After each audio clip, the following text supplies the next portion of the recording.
क्यों प्रभाकर के बच्चे की मां बनना चाहती थी प्रभा। तुम मेरे पास वापस आओगे प्रभाकर। उसने प्रभाकर के सिर को सहलाते हुए कहा, पति के रूप में नहीं तो संतान के रूप में। और आंसू पोंछती वह बाहर निकल गई। आगे की कहानी विस्तार से सुनिए। मिस्टर प्रभाकर की स्थिति बहुत नाजुक है। हमने बहुत कोशिश की उन्हें ठीक करने की, पर किसी प्रकार के अंधेरे में आपको रखना उचित नहीं होगा। अब वे शायद 1-2 दिनों से ज़्यादा जिंदा ना रह सके। डॉक्टर ने प्रभा से कहा। प्रभा सन्न रह गई। प्रभा और प्रभाकर की जोड़ी क्या सिर्फ 1 वर्ष के लिए थी? बीते लम्हे उसके मस्तिष्क में कौंधने लगे, पर अभी उन लम्हों को याद करने का समय नहीं था। प्रभाकर को बचाने में डॉक्टर अपनी असमर्थता जता चुके थे, पर प्रभा अपने पति प्रभाकर को किसी भी हाल में वापस पाना चाहती थी। मैं प्रभाकर के बच्चे की मां बनना चाहती हूँ। डॉक्टर, क्या आप मेरी मदद करेंगे? प्रभा ने अनुरोध भरे स्वर में कहा। देखिए, मैं आपकी भावना को समझ सकता हूँ, पर यह संभव नहीं है। डॉक्टर ने असमर्थता जताई। क्यों संभव नहीं है? वह मेरा पति है। मैं उसके बच्चे की मां बनना चाहती हूँ। अब क्या मैं आपको बताऊं कि आपके उन्नत तकनीक के ज़माने में संभव है कि आप प्रभाकर के स्पर्म को इकट्ठा कर सुरक्षित रख दें? बाद में असिस्टेड रिप्रोडक्टिव तकनीक से मैं मां बन जाऊंगी। प्रभा ने मायूस होते हुए कहा। यह मुझे पता है प्रभा जी, पर प्रभाकर अभी अचेत हैं। बगैर उनकी मर्जी के उनका स्पर्म हम नहीं ले सकते। यह कानूनी मामला है। डॉक्टर ने कहा। कोई तो उपाय होगा डॉक्टर? प्रभा तड़प कर बोली। एक ही उपाय है, कोर्ट ऑर्डर। डॉक्टर ने कहा, पर इसके लिए समय चाहिए और शायद प्रभाकर 1-2 दिनों से अधिक जीवित न रह सके। मैं कोर्ट ऑर्डर लेकर आऊंगी। कहते हुए प्रभा उठ खड़ी हुई। उसने आईसीयू में जाकर एक बार प्रभाकर को देखा। वह अचेत पड़ा था। तरह तरह के उपकरण उसके शरीर में लगे हुए थे। वह अपनी फ्रेंड नेहा को कॉल करती है। वो पूछती है, कैसी हो सकती हूँ? नेहा, एक अर्जेंट काम है तुमसे। प्रभा ने उदास स्वर में कहा। बोलो ना। नेहा ने आत्मीयता से कहा। आज ही कोर्ट ऑर्डर ले लो प्रभाकर के स्पर्म को कलेक्ट कर प्रिजर्व करने का। मैं प्रभाकर के बच्चे की मां बनना चाहती हूँ। प्रभा ने कहा। आज ही? मगर यह मुश्किल है। कोर्ट के मामले तो तुम जानती ही हो। नेहा ने असमर्थता जताते हुए कहा। जानती हूँ, पर तुम जान लो कि डॉक्टर ने कहा है कि प्रभाकर 1-2 दिनों से ज़्यादा जीवित नहीं रह सकता, और उसके जाने के पहले मैं उसका स्पर्म प्रिजर्व करवाना चाहती हूँ, ताकि मैं असिस्टेड रिप्रोडक्टिव तकनीक से प्रभाकर के बच्चे की मां बन सकूँ। कोर्ट में कैसे और क्या करना है यह तुम मुझसे बेहतर जान सकती हो। प्लीज़ नेहा, पूरा जोर लगा दो। जरूर कोई रास्ता होगा, प्रभा ने कहा। ठीक है, मैं सारे काम छोड़ इस काम में लगाती हूँ। मैं राजेंद्र अंकल को तुम्हारे दस्तखत लेने भेजूंगी। तुरंत दस्तखत करके पेपर भेज देना। नेहा प्रभा के पड़ोस में ही रहती थी और उसके ससुर जी राजेंद्र जी से परिचित थी। ठीक है, प्रभा ने फ़ोन बंद कर दिया। सब कुछ समाप्त हो चुका था। प्रभा हॉस्पिटल के वेटिंग लाउंज में बैठ गई। चारों ओर मरीजों के परिचित व रिश्तेदार बैठे थे।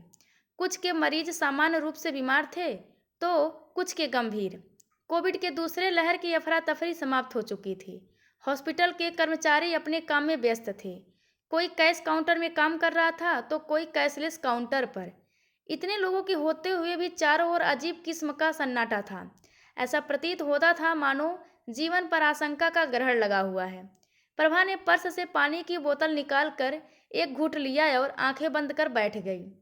प्रभाकर के साथ बिताए एक एक पल उसकी आंखों के सामने आते चले गए। पति पत्नी के रूप में वे 1-2 माह ही सही तरीके से रह पाए थे। शादी के 1-2 सप्ताह के बाद से ही कोरोना कहर बरपाने लगा था। शादी के 1 माह बाद पिछले वर्ष वह कुछ काम के बेंगलुरु गया था। उस समय समाचार पत्रों में काफ़ी सुर्खियां थी उस अपार्टमेंट की जिसमें वह ठहरा हुआ था। देश में कोरोना के कुछ मामले आने लगे थे। कोई कोविड पेशेंट मिला था उस सोसाइटी में। सोसाइटी को सील कर दिया गया था। किसी प्रकार वह वापस आ पाया था। कोरोना से वह बेंगलुरु में ही संक्रमित हो गया था, या फिर रास्ते में, या फिर दिल्ली वापस आने के बाद। कहा नहीं जा सकता था, पर बुरी तरह संक्रमित हो गया था। गले में खराश और बुखार से काफ़ी परेशान था वह।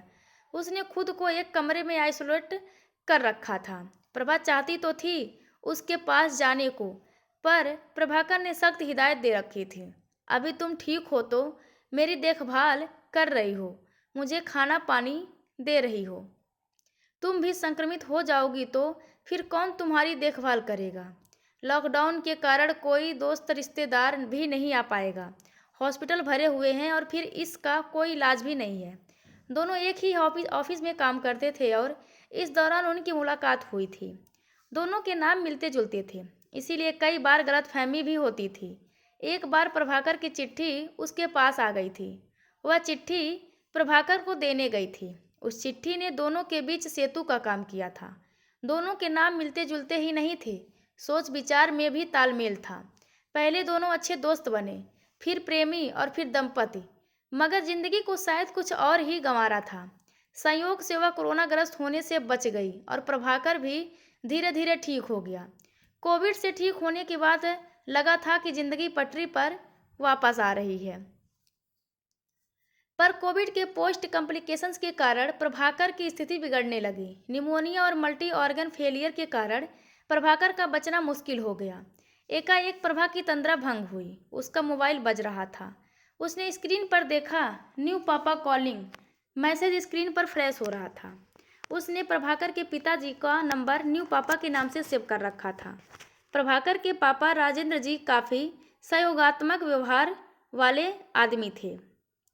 पहले उसने उनका नाम फादर इन लॉ के नाम से सेव कर रखा था, पर उनके स्नेह को देखते हुए उसने उन्हें न्यू पापा का पद दे दिया था।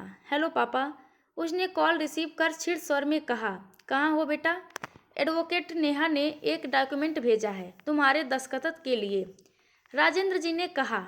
पापा, मैं मेन एंट्री पर वेडिंग लाउंज में कोने बोलते बोलते रुक गई प्रभा। उसने देखा प्रभाकर के पिताजी उसके सामने आ गए थे।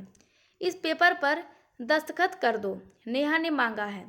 राजेंद्र जी ने उसे पेपर देते हुए कहा। उनके चेहरे पर उदासी पसरी हुई थी। उन्होंने डॉक्यूमेंट पढ़ लिया था और प्रभा की स्थिति को समझ सकते थे। प्रभा ने दस्तखत कर पेपर उन्हें वापस कर दिया। पापा, चाय पीना चाहेंगे? उसने पूछा। वह जानती थी कि घर में किसी को खाने पीने की कोई रुचि फिलहाल नहीं है। इच्छा तो नहीं हो रही, जीवन ने तो जहर पिला रखा है। नेहा ने तुरंत पेपर मांगा है। चलता हूँ। और वे चलते बने। शाम तक नेहा कोर्ट ऑर्डर लेकर आ गई। कोर्ट ने विशेष परिस्थिति को देखते हुए मामले पर विचार किया और अंतरिम राहत दे दी।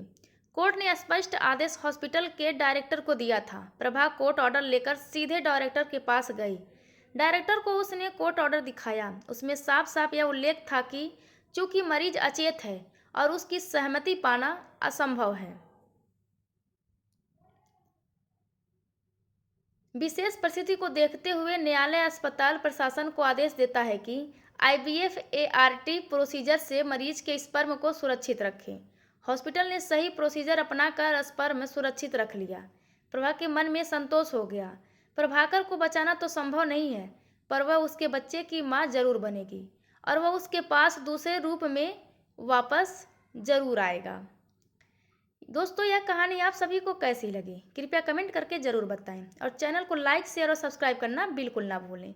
धन्यवाद आप सबका।